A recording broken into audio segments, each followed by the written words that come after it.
Y'all, so it's time to talk about Summerslam Night 2. Y'all, in my opinion, Night 2 was better. But y'all, as y'all see, we gonna start off right here. Y'all, Chelsea is the new interim champion. I wish she was just the new champion. I wish they would have just had Rhea just drop it instead of making Chelsea interim. And also, y'all, it's gonna be sad, because I already know when Rhea come back, she getting the title back.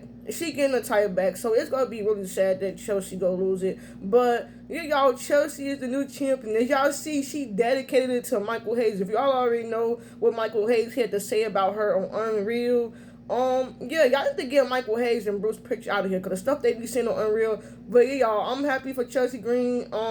The sad reality is when Rhea come back, Rhea go probably instantly just get her title back. But yeah, y'all, I'm so happy for Chelsea Green. Y'all, since we on this, we might as well talk about the women's match. Actually, y'all, it actually wasn't a bad match. Was this a match that I actually cared about? Not really. I was rooting for Chelsea. Y'all, it was a spot where I think Lash did like a power bomb to Tiffany on a ladder.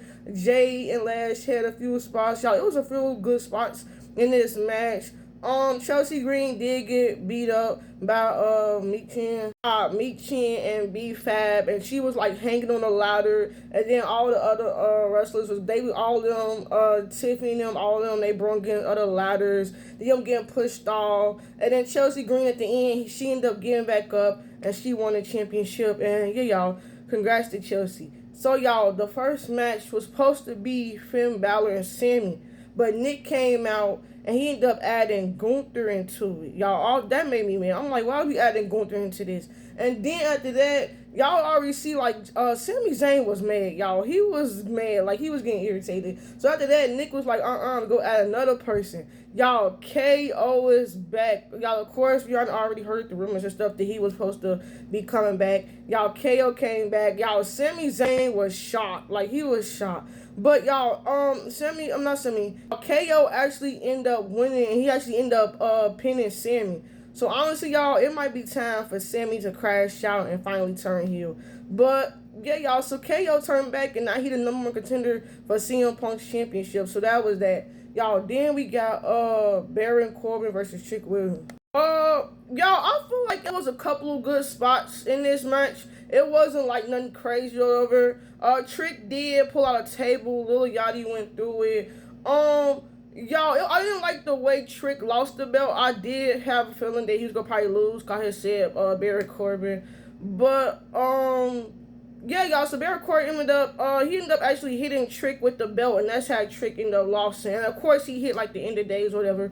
But yeah, y'all, Trick Williams lost his belt, so it'll be interesting to see what he do with that. And y'all, I know Money in the Bank is in a few months, so hopefully Trick win Money in the Bank this year. We'll see. But yeah, we gonna see what they do with Trick now since he lost his belt.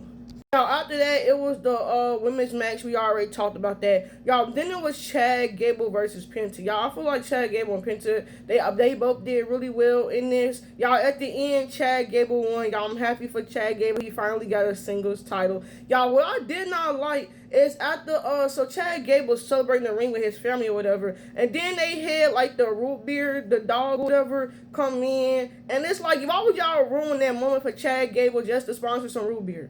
Like, what was the purpose of doing that? And then, y'all, after that, it was the Money's on the Pole match. Y'all, I did not like this at all. Danhausen, I don't know why y'all keep letting Dom and them lose to Danhausen. Not that nobody care, not that I care. I'm gonna speak for myself. But y'all keep having Dom lose, and then his heel heat is going and all that. But anyway, y'all, JD came out. You had the mini houses came out. Joe Hendry came out. Y'all don't know what they doing with Joe Hendry. But Joe Hendry came out, and y'all, at the end, Danhausen actually ended up getting the win there. So, yeah. Then, y'all, the main event. Y'all, I really like how they played tribute to Dean Ambrose, John Moxley, he in AEW. I like how they paid tribute to him. Y'all, so it started off like Seth had his interest, and he had like the Shield's interest. And I like the picture they had in the background with Seth Rollins and the Shield gear and stuff. So Seth come out. Y'all, he not wearing the black no more. He had the colorful fit or whatever. And then of course Roman come out. Y'all, this match started right away. It wasn't like Cody and CM Punk how that match was dragged out and slow. Y'all, the match started right away. It was a moment where both Seth and Roman powerbombed each other through the table. They was also fighting through the crowd. I think they also hit the Dirty Deans. Dean Ambrose, his move that he had in WWE. Yeah, y'all. So at the end, of course, y'all, they really told the story here. Roman Reigns ended up winning. He did it on his own. It was a moment with the chair shot because Seth went and grabbed the chair, but then Roman like dodged it. But then Roman picked up the chair, but he was like, "Nah, I'm not about to do this." And they started fighting back and forth. And at the end, y'all, Roman ended up winning. The ref did get knocked out a few times. And yeah, Roman ended up winning. Then they did the fist thing in the ring, and Seth had the mask. I think the mask kind of represented Dean Ambrose. And yeah, y'all, that was actually a really good main event. I like how they told the story. Roman finally got the win over Seth. And overall, y'all, I think night 2 of my opinion was better than night 1. I'll probably give it an 8 or 9. Yeah, y'all, it was really good. Let me know how y'all felt about SummerSlam. And hopefully they cook on Monday Night Raw. Okay, so hopefully they cook. And yeah, y'all. But lately, y'all, night 2 has been better than night 1. So yeah, but SummerSlam, they just need to keep it at a one night show. But yeah, let me know what y'all thought about SummerSlam.